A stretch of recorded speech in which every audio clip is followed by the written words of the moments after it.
member. I need to plug him up really quick.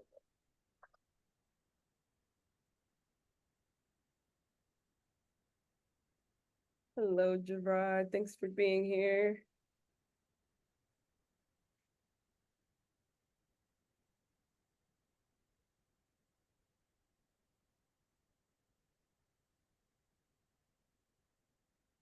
All right. All right. Hello, everybody, and welcome to our July 2024 open council meeting. Just some quick housekeeping. This meeting is open to all members in good standing, and it is a working council meeting, so we're following a tight agenda. And this week and going forward, this meeting is going to be from 6:30 to 7:30. So that's an hour. And so our agenda is definitely going to stay on schedule and pretty quick. But we will have an open forum at the end of the meeting for members to ask questions, make comments. So we ask that you reserve your questions and comments until then. And lastly, at the end of this meeting, there will be an executive session, which is closed to the council only to discuss any potentially sensitive topics. And as always, if you have any questions, lingering questions, you can email them to council@kingstonfoodcoop.com. So for starters, I just want to open up to the council, see if there were any agenda amendments, anything that you want to add to this to be discussed today. What's the name of the file? I can drop it in the chat again. I'm on my phone, Oh, but it's called just count. I usually put an open council meeting open council meeting. called private council meeting agenda and running notes, and then in parentheses monthly open meetings. Okay, so open meetings is what I usually find. So private council meeting agenda and running notes. Yeah, Lindsay, yeah, probably created by Lindsay. Yep, see got it. here.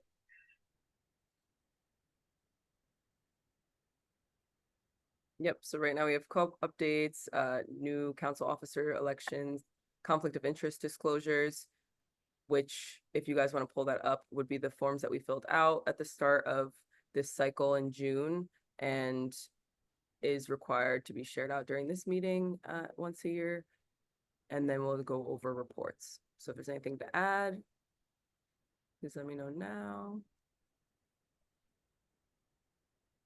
And if not, I'll pass it over to Siobhan for co-op updates. Our membership numbers are kind of the same at 1,133 members, 267 solidarity members. Updates, I feel like, is kind of what we'll get to in the monthly reports, so maybe we can hold off until then. I don't think anyone's reporting on the upcoming events. Okay, yeah, I was planning to talk about it in the vendor relations, but updates is we are planning a barbecue for the summer in August, so check your emails and things for that. We'll have an RSVP so that people can come to the barbecue this summer. Oh, do you see that I had put some stuff in the notes? So Thursday we have a crafting with nature workshop at the South Pine Street Farm from 5 to 7, and that's going to be led by our council member Elizabeth. And that is the first of a series of workshops happening this summer at the South Pine Street Farm. So our second one is going to be next Tuesday, shortly after the first one, called Garden Talk and Bite, and that is going to be with Sarah Carlson. And both of them should be really interesting. The crafting with nature is going to be they're pressing flowers, dyeing fabrics with natural materials, and I think one other thing, oh, veggie stamps with veggies. So that'll be really fun and really fun for the whole family. So feel free to bring children, and it is free. And that is the first of, I believe, 5 workshops we're going to be hosting this summer. And yes, like Siobhan brought up, save the date for the barbecue, August 10th. And also this week on Thursday is the community lunch with Eat Well, which we will be attending, and just wanted to share that out. And it's at 12:30 on Thursday at Kingston Point Beach. We do have Kristen here, I think. Yes. Okay. In the gazebo. And it is a potluck, or you don't have to bring anything. But you are welcome to also bring something. No My worries. bad, Kendall. I didn't realize that I didn't even realize that you had added a section to that, so sorry. But yeah, she covered it well. Thanks. Oh yeah, and also check out the website for upcoming events because we have a calendar on there and Siobhan's been updating it so you can see all the workshops that are coming and events. And just to report out, we recently voted on council officers for this next year, June 2024 to June 2025. And the election results were myself, Kendall Parker, as president, Elizabeth Guthrie as vice president, Candace Garnes as secretary, and Joelle Mejia as, oh wait, I lied, Sway Rosario Calise as treasurer. And so there are 4 council officers as required by the bylaws to vote on every year. And conflict of interest disclosures are required to be filled out once a year to disclose any potential conflicts in our personal and outside business lives that could conflict with our work and duties here as a council member. So we each filled out a conflict of interest disclosure and signed them, but we are also expected to share them out here for the membership. I do not have, I believe, any conflicts of interest going forward in this next year. And that's all for me. Candace? I also don't believe I have any going forward. Potentially Thrive On. I don't know if you're True, but it's a nonprofit, so I don't know if it's the same. it would be because we do business together and you're on both sides of that of the business then. Got it. Okay, then yeah, Thrive On potentially. Thank you. And I don't know if it's on your, if we can update your document. I don't know if it's on there or not. Yeah, I'll check and make sure it's there. And I'll pass it to Sway.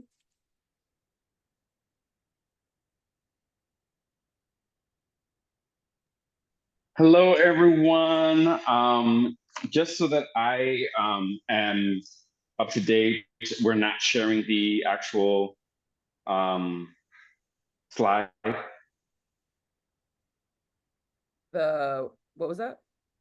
We're not sharing the actual slide for the updates. Right now we're doing conflict of interest disclosures. Oh, so sorry. There is no conflict of interest. I'm all set. Okay. Elizabeth is not here today. I don't recall, I don't think she has any conflicts of interest this year. And Joelle, The only thing I can think of is that I am part of a co-op that could be a vendor. That is a vendor that has provided products to the food co-op. So that's the only thing I can think of. yes, so me and my farms, that would be one as well. Okay, fantastic. So the purpose of this, of course, is to in advance proclaim any potential conflicts of interest that we may have in the business and to have the opportunity to recuse ourselves from conversations that may somehow be of conflict when it comes to our duties as council members. So I will open up the monthly reports now and share my screen.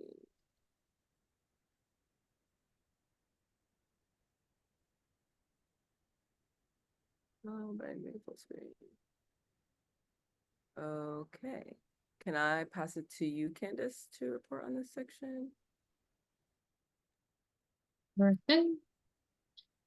So governance and operations, so that is Kendall, Sway, and myself.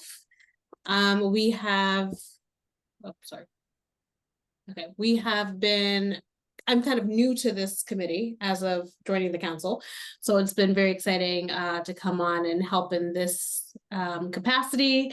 So we facilitated our council officer elections, as Kendall reported out on.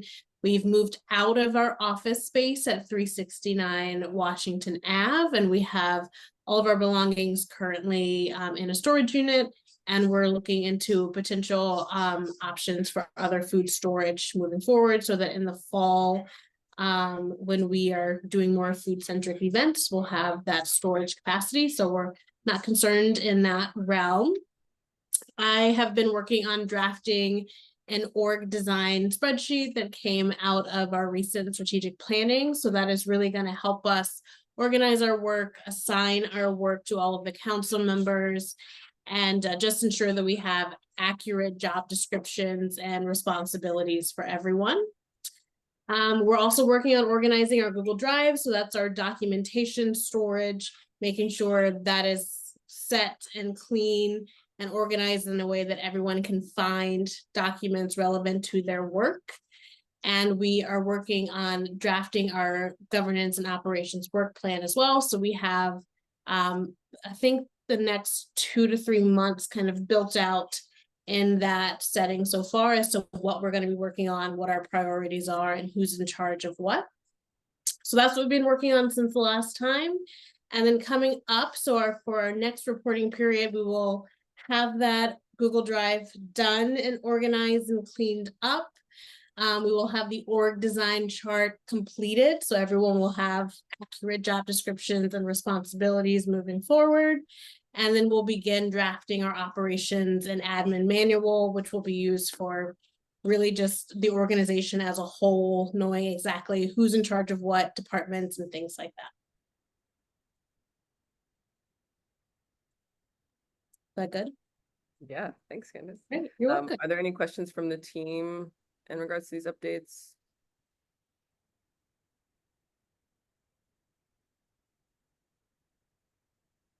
Okay, I'll pass it to I don't know, Siobhan, do you want me to report on this part? Yeah, you can go ahead. So marketing communications, pretty straightforward. We sent out a June newsletter, which is pretty robust. It covered our strategic planning, our goals for the rest of the year. It covered our upcoming events, some community news, some co-op national news. So definitely check that out. It had a lot of information. And we began really just launching a marketing plan for upcoming workshops. We created graphics for each of them, created a Facebook event for each of them. So we have a link to RSVP.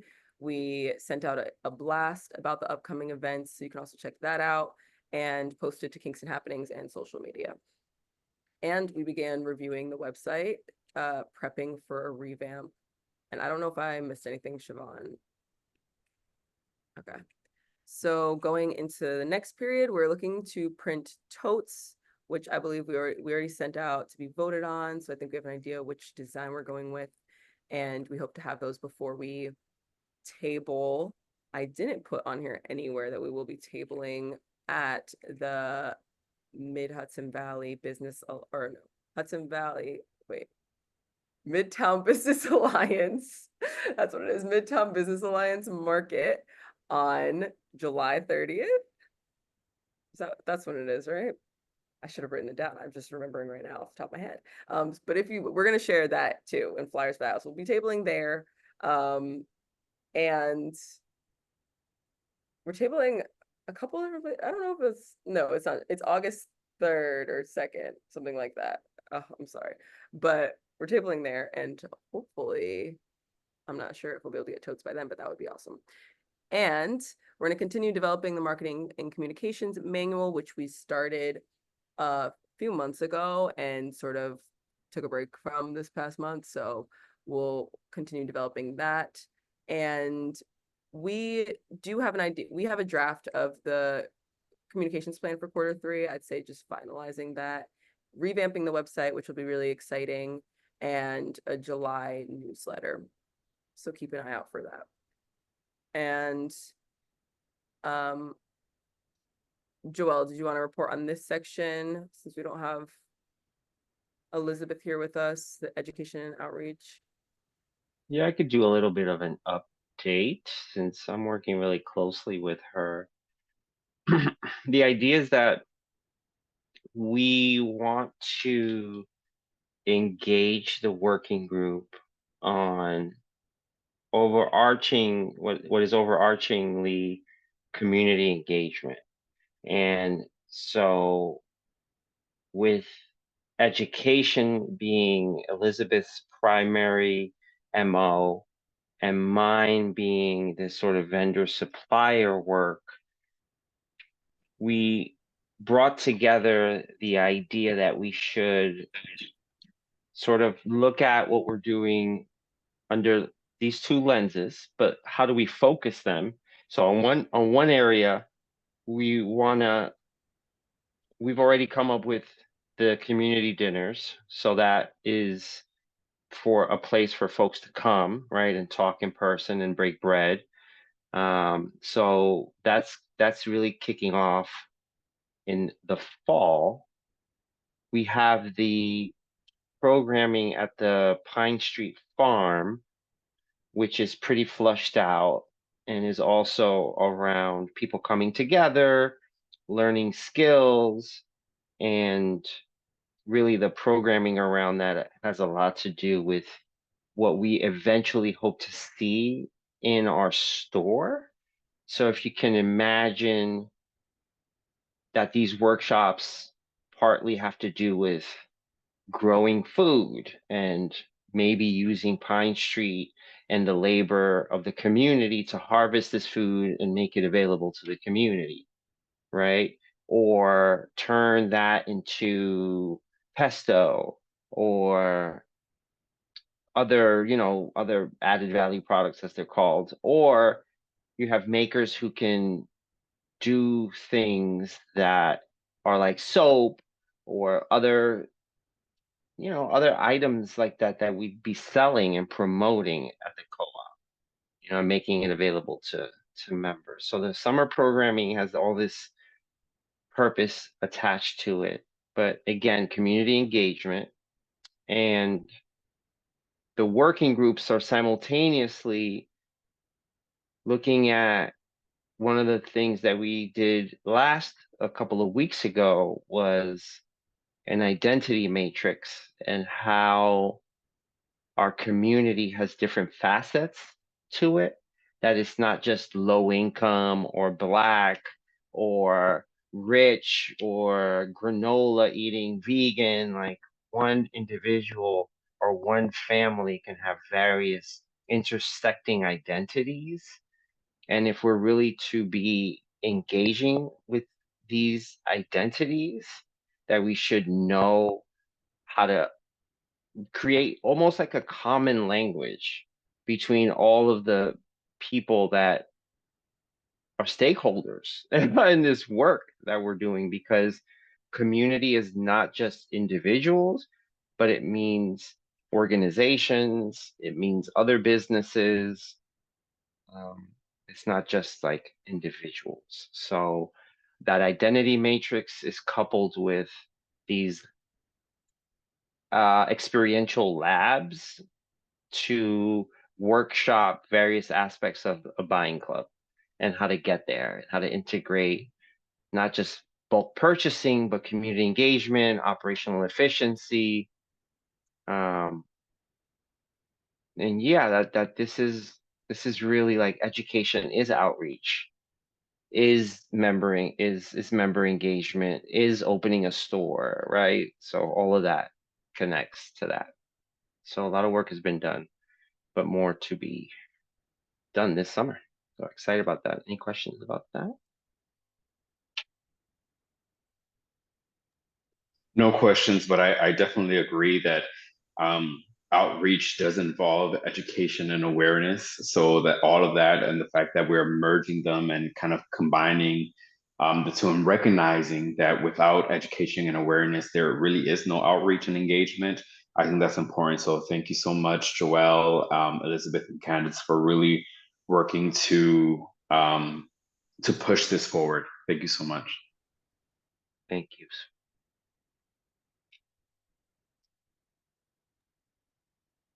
Amazing, thank you. Is there no other questions or comments? I'll pass it on to Siobhan first, and then maybe Joel want to jump back in again if there's any extra. Yeah, pass it to Siobhan.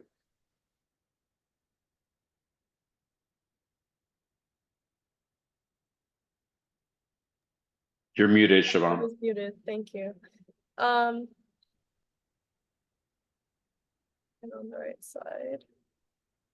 So for retail store and vendor relations, since our last reporting period, so some of this is gonna be Joelle can expound upon, but we are working to schedule the date for the Nourish and Flourish Community Dinner, as well as building solidarity economy in Kingston via collaboration with organizations engaging in solidarity economics. I'll ask Joel to talk more about that. Joel and I met last week with the High Falls Food Co-op. They reached out to do a potential partnership for our members to access some bulk goods. And we talked about logistics and just like how they work this out for their members, how we could possibly integrate it for those who are interested, how we could assist with storing additional things that are purchased for our members. And we have to schedule a follow-up meeting just to talk about some more things and how we can implement this as soon as possible for our members to access some high quality bulk goods.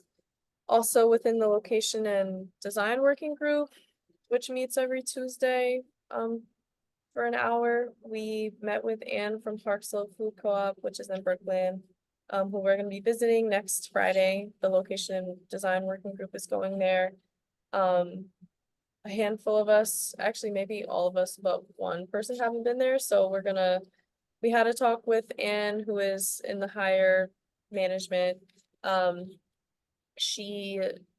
We're gonna meet with her, talk about the space, how their space has developed over time. What about their space contributes to their co-op being a success.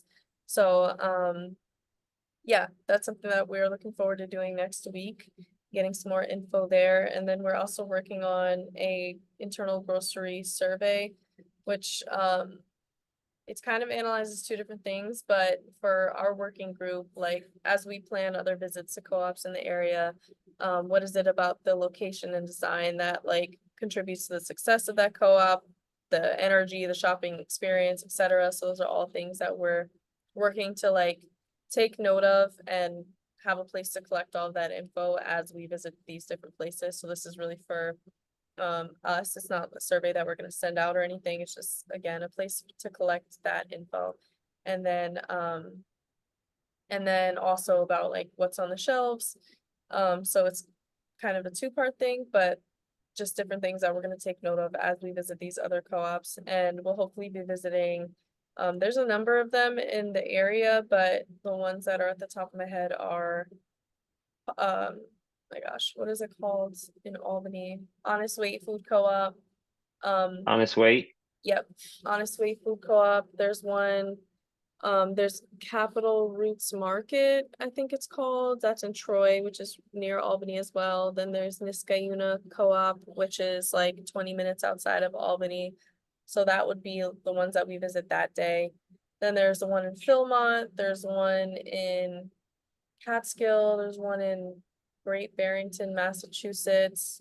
So also those are all kind of near each other. And then there's like two more that I'm forgetting, but that's like 6 or 7 different co-ops within an hour from us. Park Slope would be the furthest one away, but yeah, I think it's really important for us to have an idea of like what food co-ops actually are in this region. So we can manage our own expectations and just take note of different important things. Joelle, did you want to talk more about the solidarity economy and the Nourish and Flourish thing before I move on? Because I wanted to hand that to you. Since Totally. added that there. So I mentioned before the community dinners, Nourish and Flourish community dinners were set up for the fall for once a month. And that's part of the community engagement work, but the way it relates specifically to the concept of vendor relations is that we hope to be able to share major updates around bulk purchasing and using that opportunity to bring on participants to that program.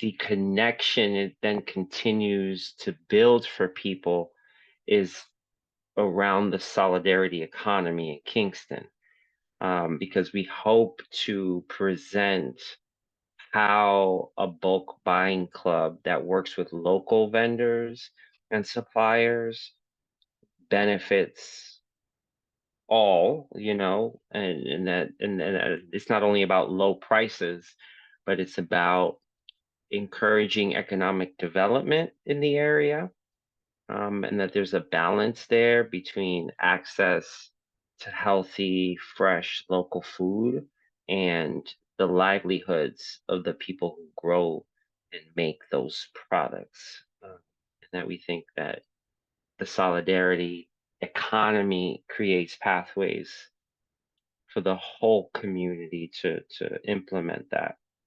Because it's both the individual taking a part and businesses taking a part and nonprofits taking a part. There's like anchor institutions around a solidarity economy, so a food co-op is one of those anchor institutions. Make sure that it's grounded, that it's happening. Yeah, I think that was it, right? And then so like the Buying Club Labs is all part of getting us there. And then emerging partnership again with a local nonprofit, CCE, to reduce redundancies. Like they're putting food out for the community when they're like a creative arts organization, right? Like why are they trying to address food insecurity, right? But if they have connections and they have an ability to support that work that we do and they have ideas, then why not collaborate instead of working in silos and replicating the same things in different places, So that's what we're also trying to model when we talk about building the solidarity economy in Kingston. Yeah, that's it. Thank you, Joelle. Thanks, Joelle. And so our Thank you. goals for the next reporting period are planning the menu for our barbecue, taking the next steps with the High Falls Food Co-op to see how we can help them help us by ordering to our members that they already do for their members, the bulk buying. So there's that, and then Buying Club Labs. Joelle, maybe you want to touch on the last two ones because I don't want to. Well, you kind of did already, but Yeah. Buying Club Labs that Joelle talked about. And then the last one here says doing those partnerships that you just mentioned. Yeah. Sorry, I jumped the gun. All good. But I can answer any questions if anybody. Yeah, did the team have any questions or comments?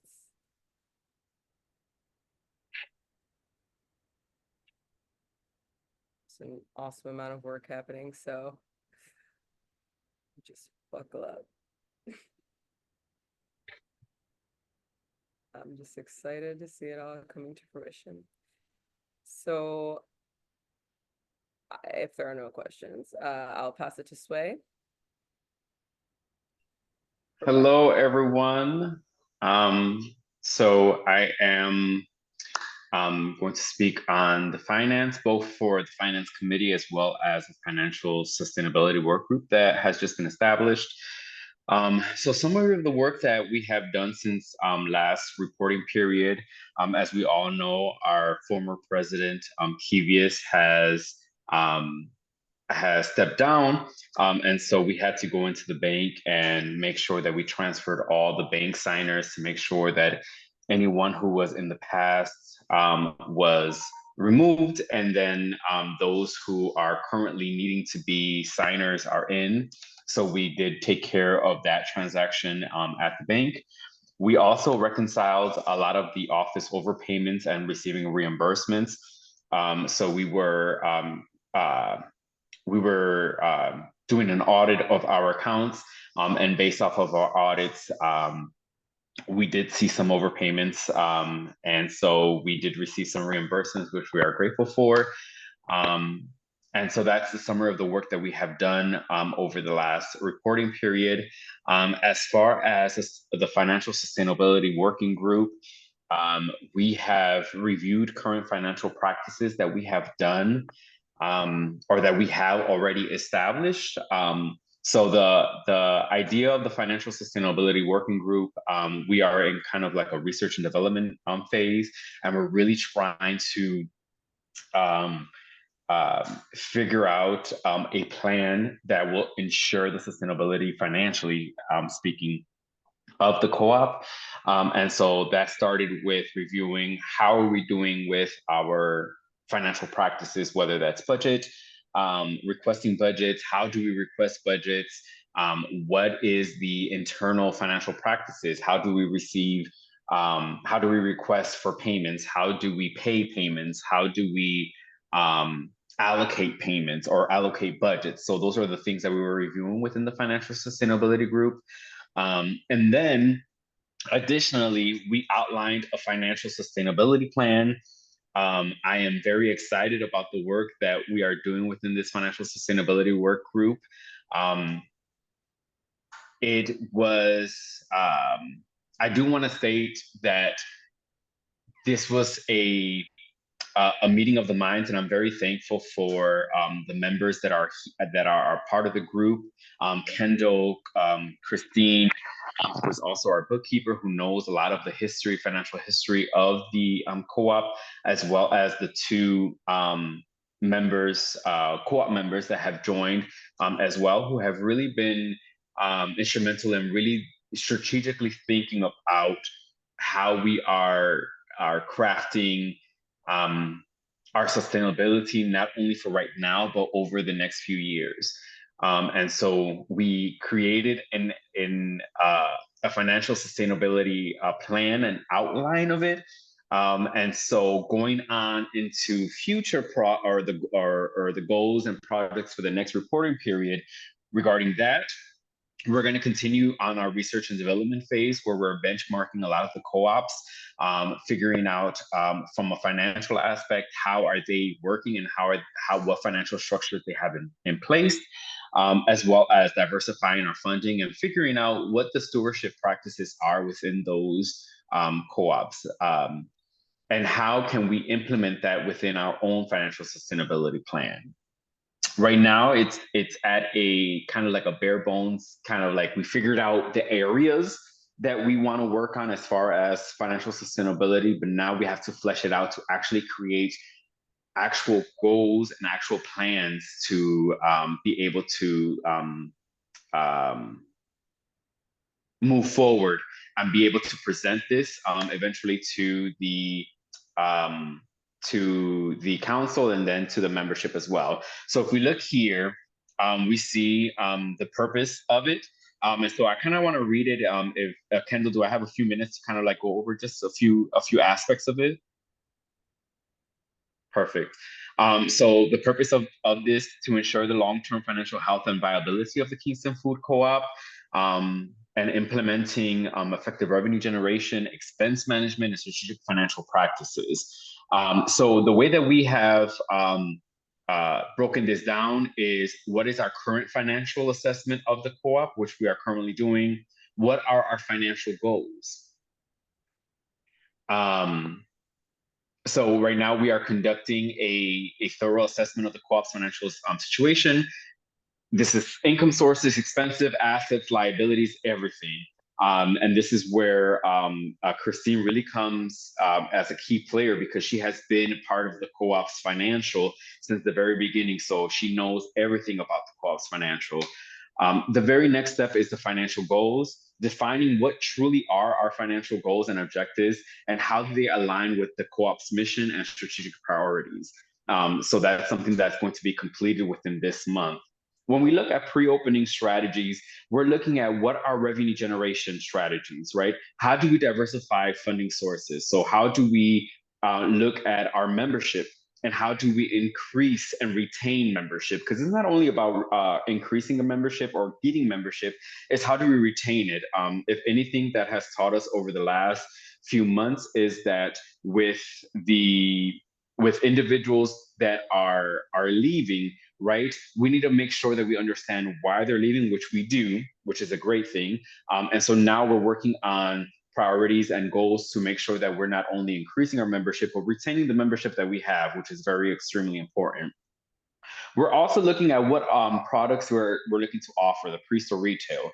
So for example, we're looking into the buying club, and I believe that it was mentioned already before in the retail store and vendor relationship as well. So how we're looking at buying club and the different options that we have there, grants and donations. So identifying and applying for grants and cultivating relationships with donors. I think that's very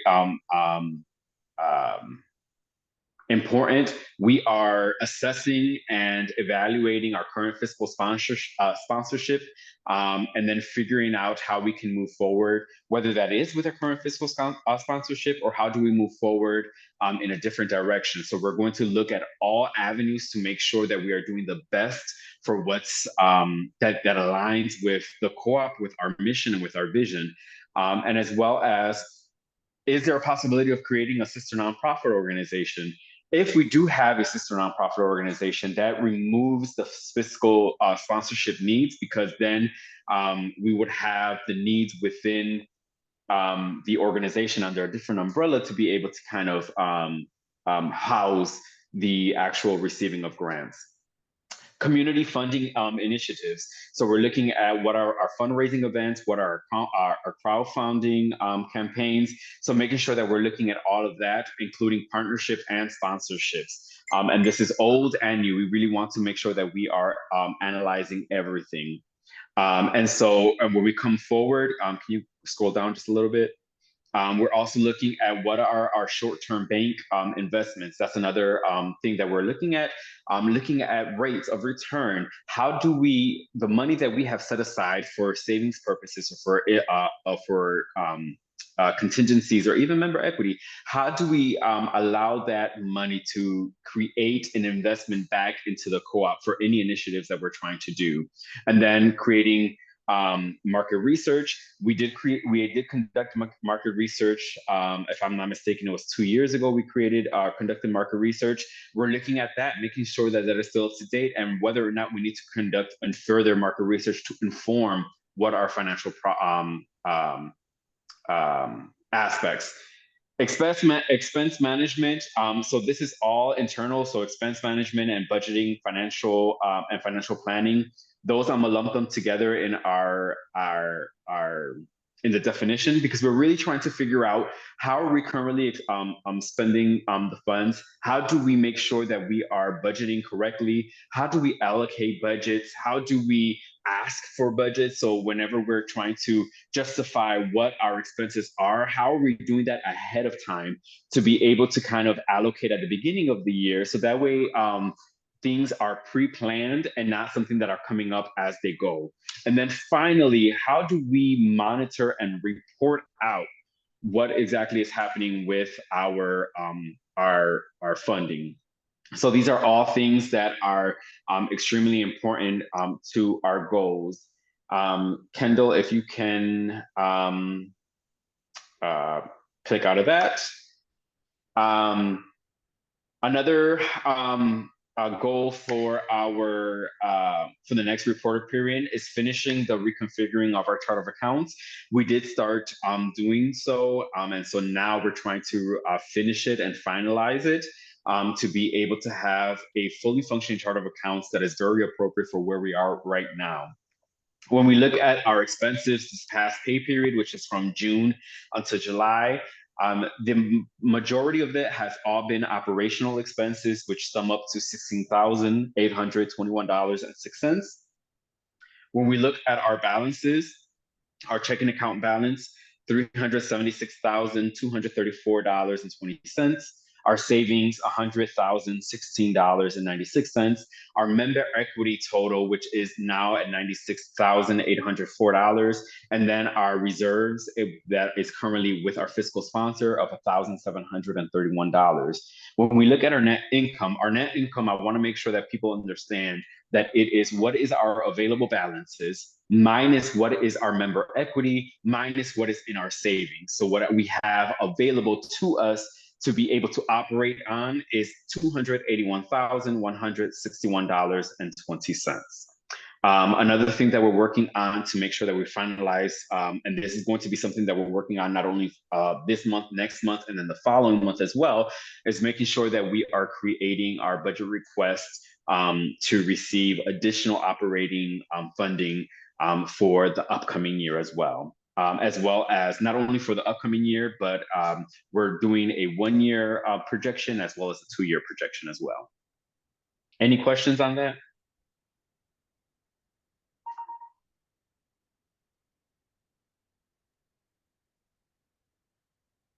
I was just gonna add, that we're also reviewing and updating the budget. So going forward, we'll report out on these numbers a bit more in depth, in terms of month-to-month expenditures.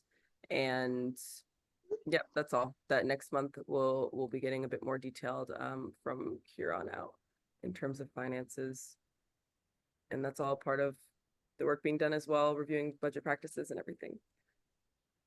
But yeah, any questions? Of course, the financial sustainability plan, that was just an outline, just an idea of the work that's being done in that group for the next couple of months. That's really the bulk of the work is diving deep into each of those areas. So thanks for sharing on that, Sway.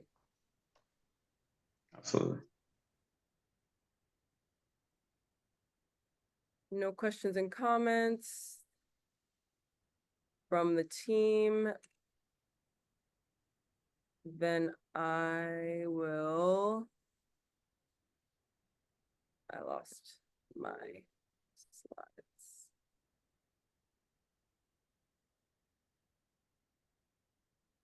All right.